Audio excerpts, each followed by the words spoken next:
예. 우리 지난주에는 예수님의 길을 예비하는 사명을 받은 세례 요한의 인생 철학과 그의 사역, 그리고 세례 요한의 회개에 대해서 살펴봤습니다. 오늘은 지난주에 이어서 그 삶의 나머지 부분을 함께 살펴보겠습니다. 제사장 가문의 종교적 금수저로 태어난 세례 요한은 아버지의 직무를 이어받아서 얼마든지 풍족하고 안락한 삶을 살 수 있었지만 그는 그런 넓은 길을 택하지 않았습니다. 주의 길을 예비하고 빛의 전거자로서의 사명을 감당하기 위해서 그는 그가 가진 모든 기득권을 다 내려놓고 좁고도 험한 길을 가기로 결단합니다. 마가복음 1장 4절에 나오는 대로 세례 요한이 광야에 이르러 라는 말씀과 같이 그는 안락한 가정을 떠나서 자기 스스로 광야행을 결단합니다. 그곳에서 그는 자기의 메시지와 자기의 삶이 일치하는 아주 단순하고 소박한 삶을 살았습니다. 그는 두벌 옷을 소유하지 않았습니다. 일교차가 대단히 심한 중동의 사막 기후 가운데서 사시사철 낙타토옷 한 벌을 가지고 낮에는 광야의 뜨거운 태양을 가리고 밤에는 서늘한 한기를 견뎌냈습니다. 메뚜기와 석청을 에너지원으로 해서 최소한의 생명을 부지하고 예수님처럼 머리 둘 곳도 없는 광야 생활을 감당합니다. 그가 왜 광야로 나아갔을까? 주어진 사명에 집중하기 위함이었습니다. 아시는 바와 같이 광야는 참으로 척박한 곳입니다. 야성이 살아서 숨쉬는 곳이죠. 그러나 그곳은 인간의 노력으로는 삶에 필요한 재화를 아무것도 얻을 수 없는 그런 곳이기도 해요. 그러기에 하나님 한 분만을 절대적으로 의지할 수밖에 없는 그런 곳입니다. 이것이 우리 하나님께서 출애굽한 이스라엘로 하여금 가나안에 들어가기 전에 40년 동안이나 광야 생활을 견디고 감당하게 하신 이유라고 볼 수 있습니다.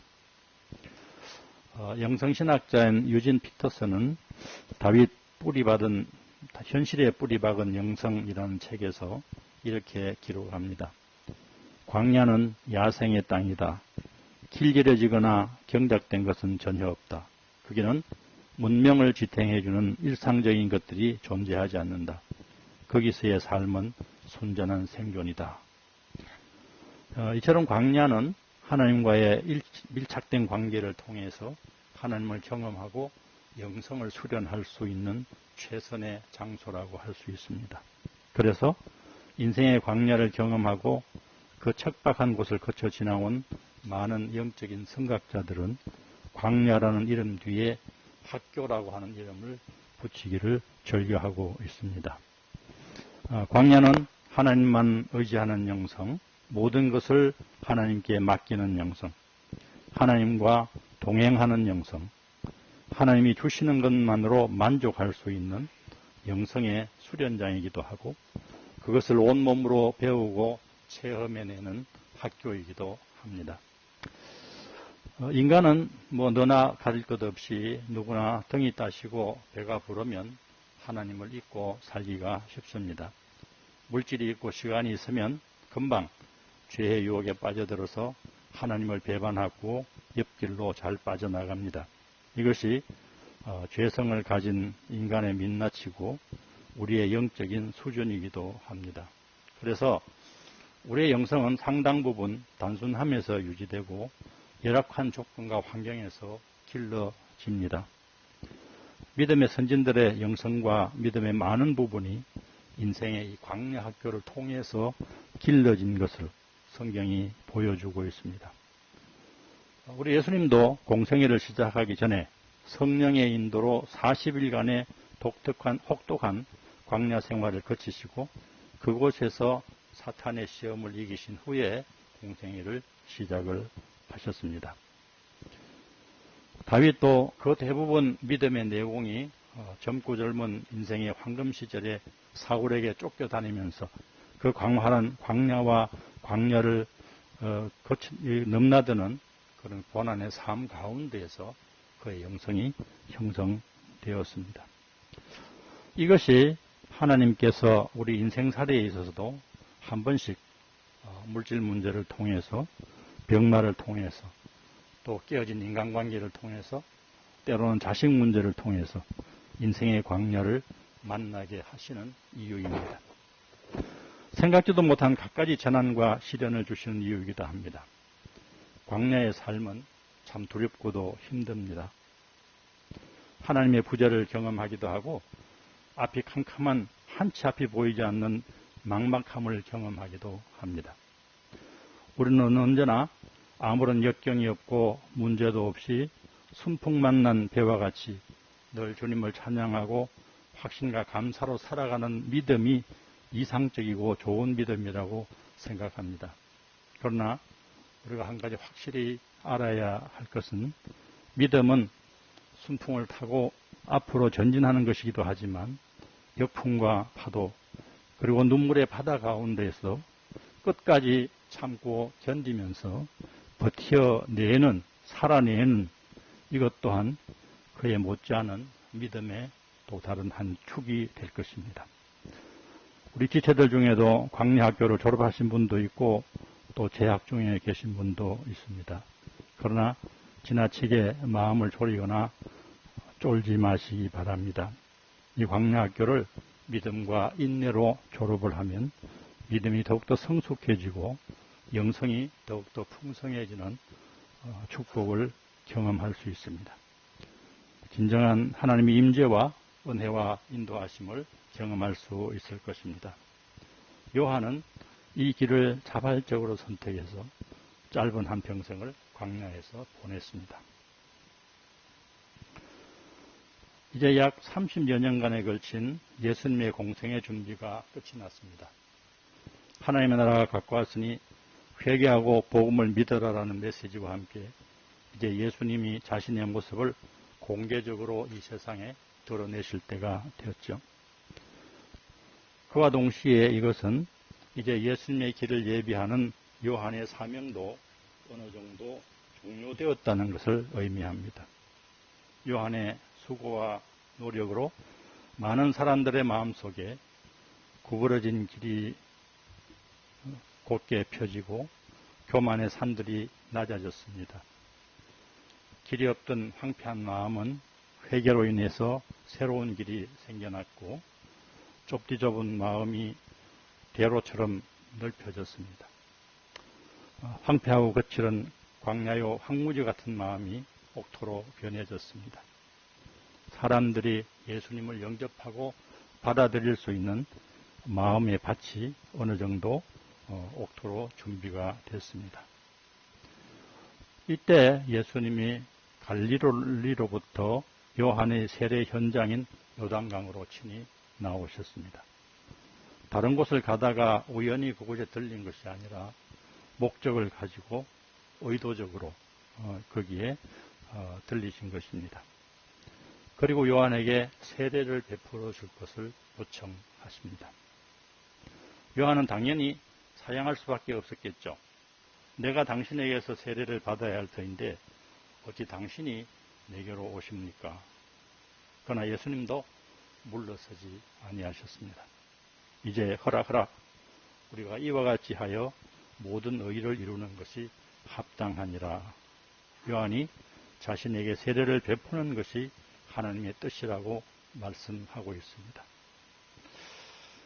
예수님 요한으로부터 자청하여 세례를 받으신 이 사건은 상당히 미스터리 같은 사건입니다.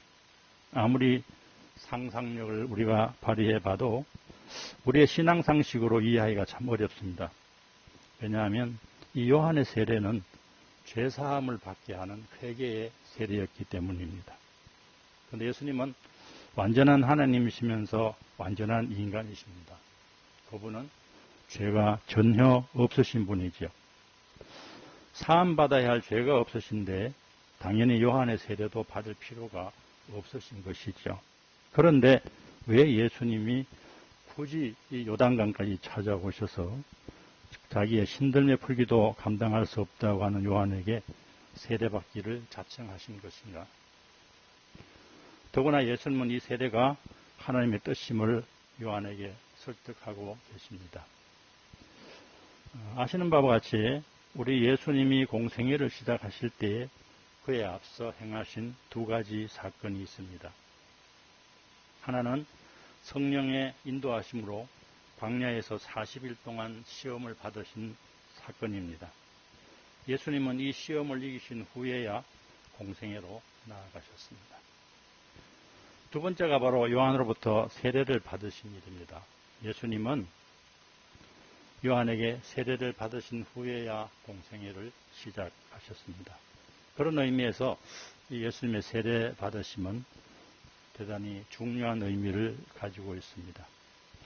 예수님의 세례는 그 중요한 의미는 예수님이 그동안의 요한의 사역과 역사를 인정하시고 그대로 계승하시겠다는 뜻입니다.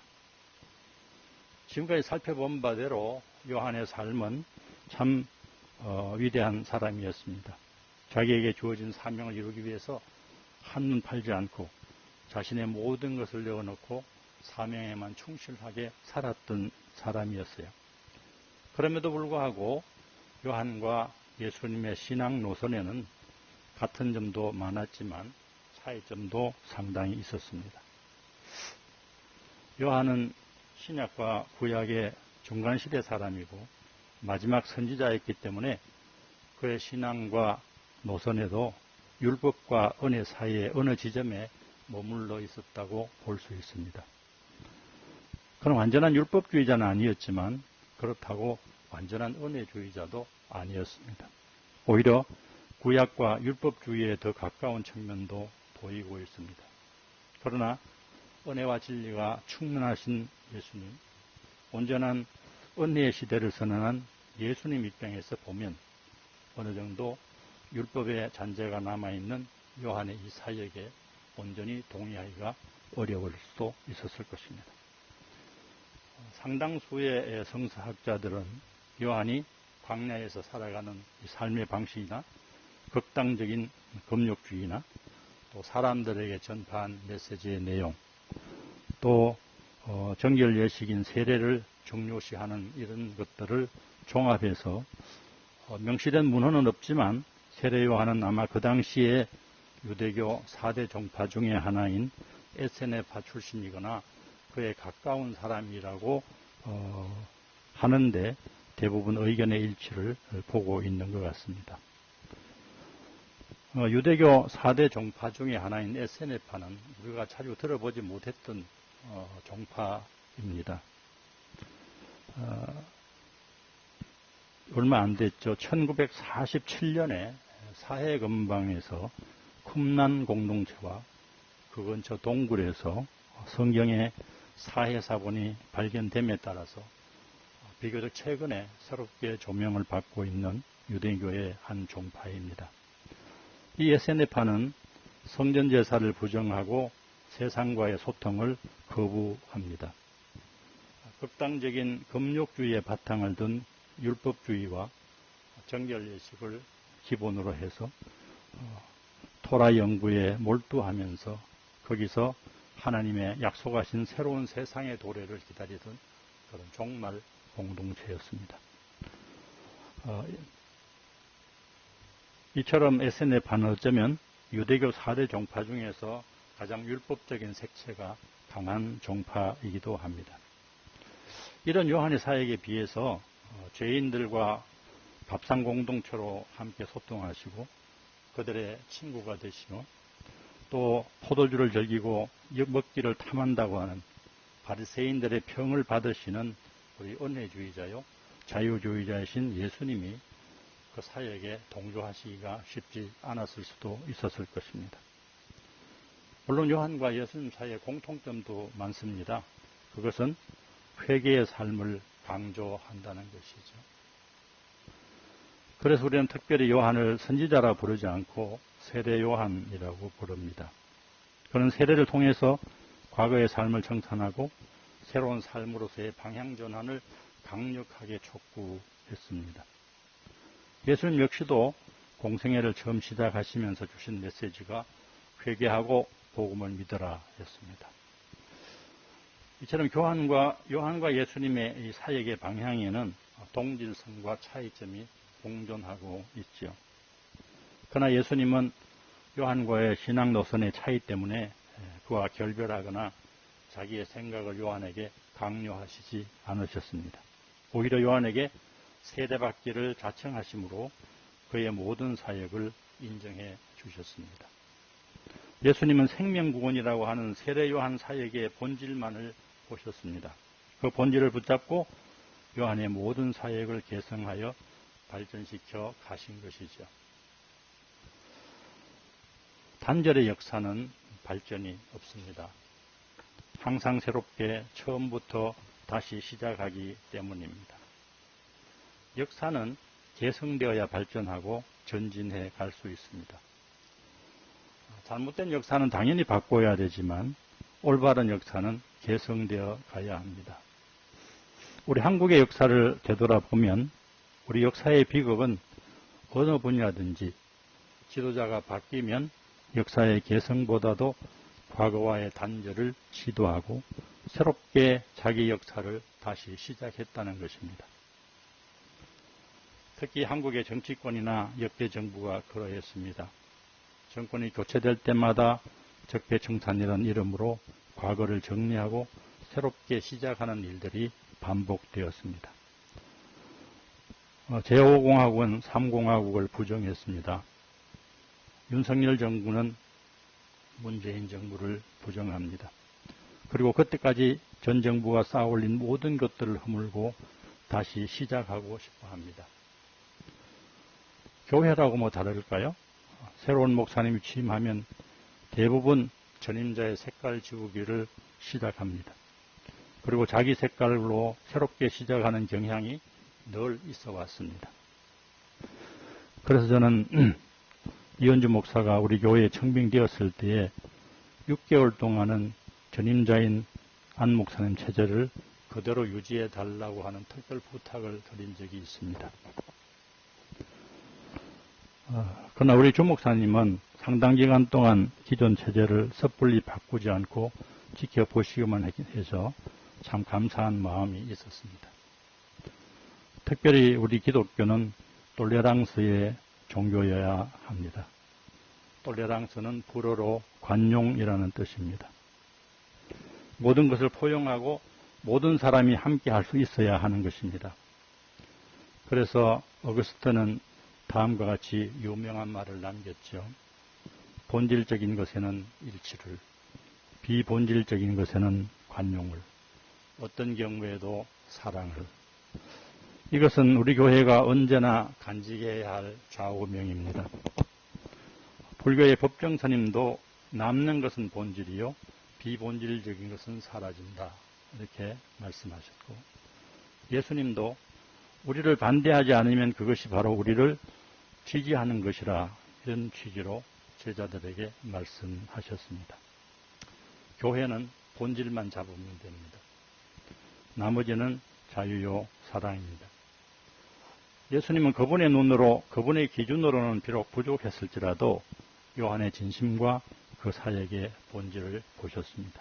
그리고 그에게 세례를 받으심으로 그가 지금까지 이루어온 그 역사를 포용하고 계승하셨습니다. 이것이 예수님이 요한으로부터 죄사함을 얻게 하는 세례를 자청하신 이유입니다. 요한은 예수님의 설득으로 예수님에게 세례를 베풀었습니다. 예수님 세례를 받으실 때에 어떤 일이 일어났습니까? 하늘이 열렸습니다. 예수님 위에 성령이 비둘기같이 임했습니다. 그리고 하늘로부터 음성이 들려왔습니다. 이는 내 사랑하는 아들이라, 내가 그를 좋아한다. 예수님이 세례 받으시는 그 자리에 성부, 성자, 성령이 함께 하셔서 이 예수님의 세례식을 축복하셨습니다. 예수님을 하나님이 사랑하시는 자요, 그 기뻐하는 자로 인정하심으로 삼위의 하나님은 예수님의 메시아 사역도 공식적으로 인정해 주셨습니다. 예수님의 이 세례식은 다른 한 측면으로는 예수님의 공생애에 대한 선포식이기도 하고 메시아의 취임식이라고 할 수도 있습니다. 요한은 예수님께 세례 베푸는 이 일을 마지막으로 이제 예수님의 길을 예비하는 자로서 이 땅에서 주어진 이 땅의 사명을 성공적으로 종료합니다. 하나님은 사명을 완수한 세례 요한을 불의한 이 땅에 남겨두시기보다 차라리 하나님 나라로 데려가시기로 작정하신 것 같습니다. 이때 헤롯 왕가에 불미스러운 스캔들 하나가 발생했습니다. 그것은 갈릴리 분동왕인 헤롯 안티파스의 불륜에 가까운 결혼 이야기입니다. 성경에는 그냥 분동왕 헤롯이라는 이름으로 나오고 있습니다. 헤롯 안티파스의 이복 동생인 빌립에게는 헤로디아라고 하는 예쁜 아내가 있었습니다. 헤로디아는 상당히 매력적인 외모에다가 권력욕과 더불어서 개인적인 야망도 상당히 강했던 그런 여인이었습니다. 누가 먼저 손을 뻗쳤는지 알 수 없지만 헤롯 안티파스와 헤로디아는 서로 눈이 맞았습니다. 결국 그는 왕비였던 자기 아내와 이혼하고 이복 동생 빌립의 아내 헤로디아와 결혼하게 됩니다. 어떤 이유를 대고 변명을 하든 이 결혼은 불의한 일이었지만 이것이 최고 권력자인 헤롯 왕가의 문제였기 때문에 이 결혼에 대해서 공개적으로 문제를 제기하는 사람은 한 사람도 없었습니다. 뒤에서는 수군거리지만 앞에서는 입을 닫았고 모두가 모른 체하고 넘어갔습니다. 그런데 오직 한 사람 세례 요한만이 왕에게 동생의 아내를 취한 것이 옳지 않다라고 정면으로 문제를 제기합니다. 헤롯 안티파스는 요한의 이런 지적을 받고 양심의 가책을 느끼며 괴로워했습니다. 다시 결혼한 아내 헤로디아가 이런 요한을 처형하라고 여러 번 부추겼지만 아무런 조치를 취하지 않았습니다. 그러나 요한에게 앙심을 품고 그를 제거할 기회를 보고 있던 헤로디아는 마침 왕의 생일을 맞아서 허풍을 떨고 있던 헤롯 왕의 약점을 잡아서 자기 딸을 이용해서 요한의 목을 베는데 성공합니다. 이 사건으로 인해서 세례 요한은 젊은 나이에 그 인생을 마감하게 됩니다. 이 사건에 대한 트라우마로 예수님의 소식을 들은 헤롯은 그 소식을 들었을 때에 혹시 요한이 다시 살아나온 것이 아닐까 하고 불안했다는 기록이 우리가 읽은 적이 있습니다. 그는 이처럼 불의한 권력자에게 바른 소리를 하다가 목이 잘려서 그 짧은 생애를 마감합니다. 하나님은 요한을 마지막까지 이렇게 정의의 사도로 사용하셨습니다. 한 인간에 대한 삶의 평가는 그 기준과 잣대에 따라서 여러 가지로 달라질 수 있을 것입니다. 사실 인간의 눈으로 본다면 지금까지 우리가 살펴본 요한의 이 인생은 성공한 인생이라고 말하기가 어렵습니다. 오히려 실패한 인생에 가깝습니다. 제사장 가문에서 종교적인 금수저로 태어났지만 사명을 위해서 모든 것을 포기했기 때문에 그는 변변한 가정 한 번도 꾸려보지 못했습니다. 청춘의 젊은 나이에 집을 떠나서 메뚜기와 석청을 먹으면서 머리도 끝도 없이 광야를 전전하면서 사명에만 올인한 그런 인생이었습니다. 그리고 자기에게 주어진 사명을 마치자마자 곧 바로 바른 소리를 하다가 불의한 권력자의 손에 젊은 나이에 목이 베어 죽었습니다. 인간적으로 보면 참 비극적인 인생일 수밖에 없습니다. 그런데 이 요한이 예수님에 의해서 반전이 일어나게 됩니다. 예수님의 요한에 대한 평가는 사람들의 평가와 전혀 달랐습니다. 마태복음 11장 11절을 보면 여자가 낳은 자 중에 이보다 더 큰 자가 없다. 이것이 예수님의 평가였습니다. 모든 인간 중에 가장 위대한 인간이었다는 뜻입니다. 왜 이런 상반되는 평가가 나왔겠습니까? 평가의 기준이 다르기 때문입니다. 사람마다 차이는 있겠지만 사람들은 한 인간에 대한 평가의 기준을 대부분 그가 가진 소유나 그가 누린 사회적 지위에 두는 경우가 대단히 많습니다.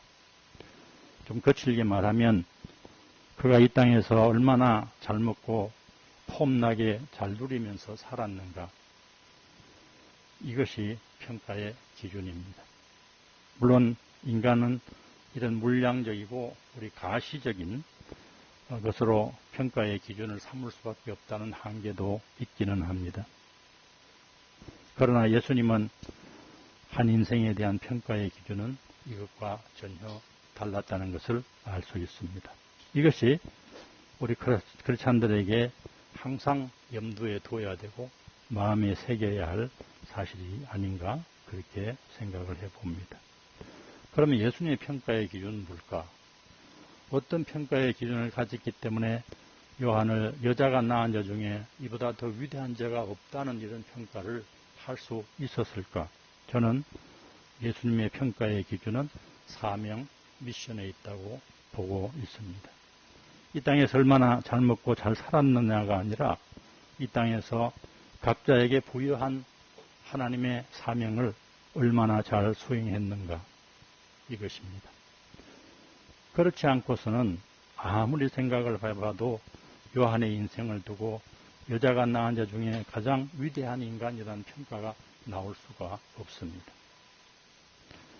이렇게 유추해 볼 수 있는 성경 말씀이 창세기 1장 26절에서 27절 말씀입니다. 이 말씀을 함께 읽어 보시겠습니다.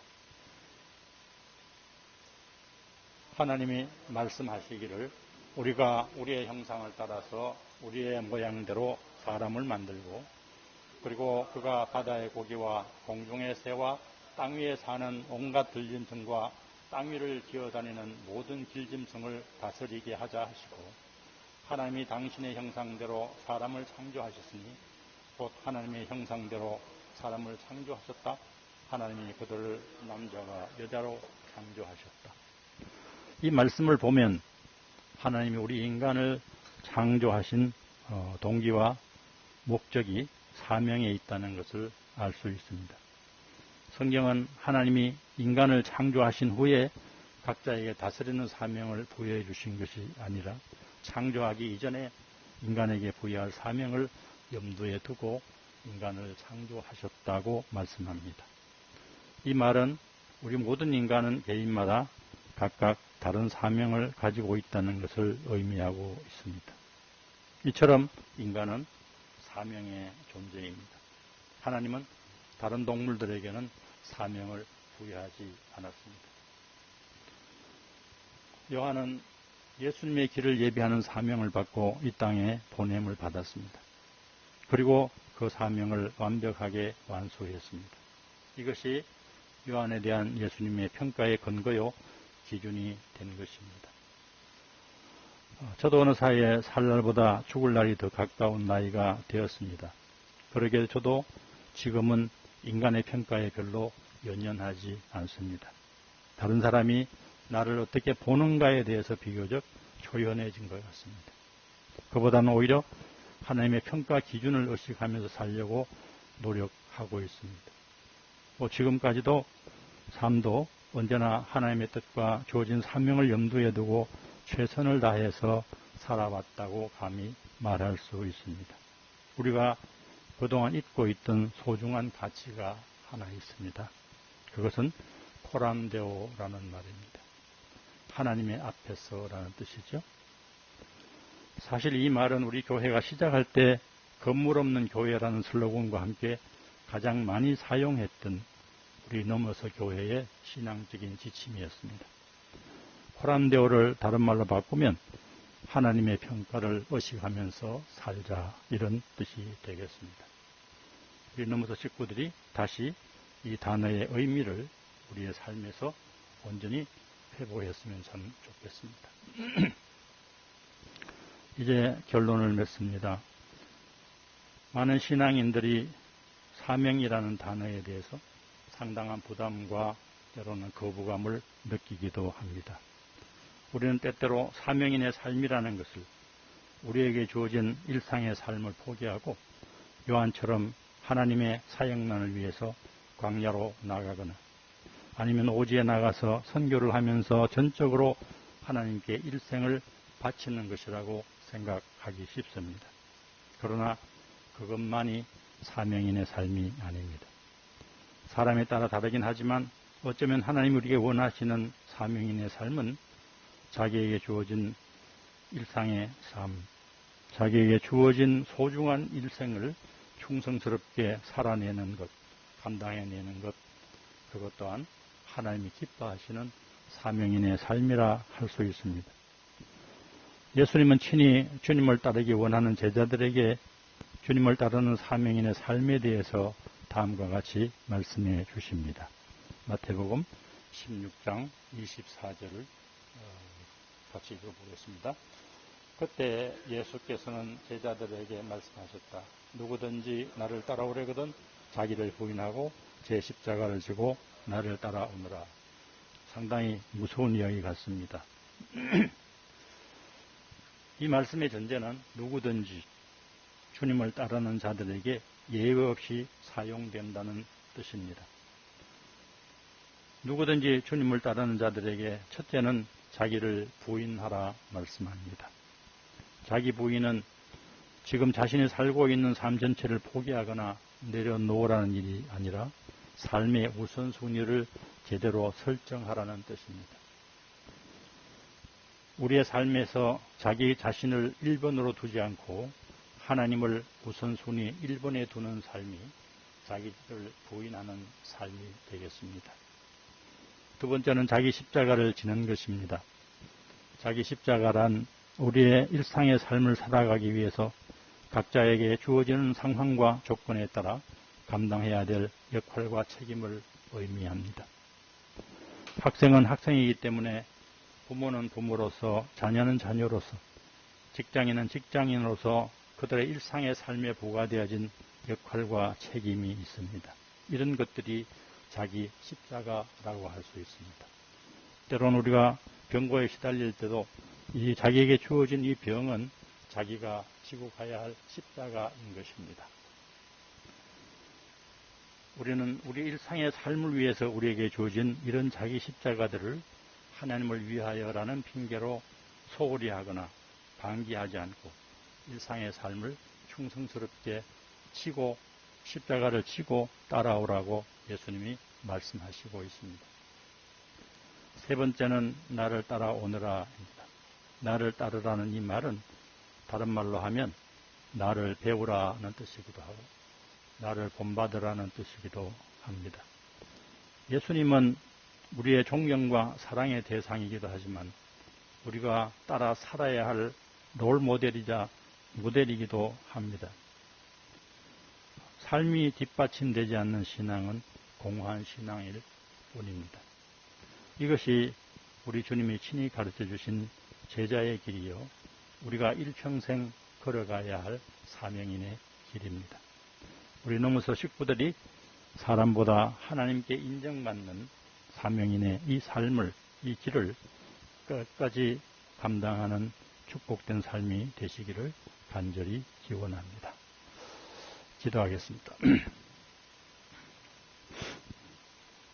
하나님 아버지, 2주간에 걸쳐서 요한의 삶을 짚어보고 그의 삶의 궤적들을 되돌아봤습니다.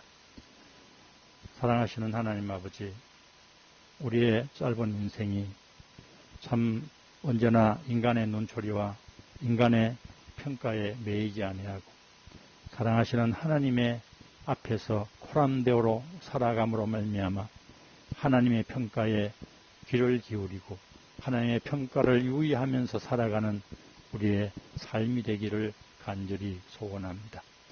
우리 넘사 식구들에게 호람대오의 삶을 허락하시고 늘 하나님의 평가를 기억하면서 살아가는 행복된 삶이 될 수 있도록 주님 은혜를 베풀어 주시고 우리가 주께서 주신 이 땅에 주신 그 사명들을 끝까지 감당하면서 하나님 나라 갈 때까지 동일한 걸음으로 걸어갈 수 있도록 우리 하나님 축복해 주시옵소서.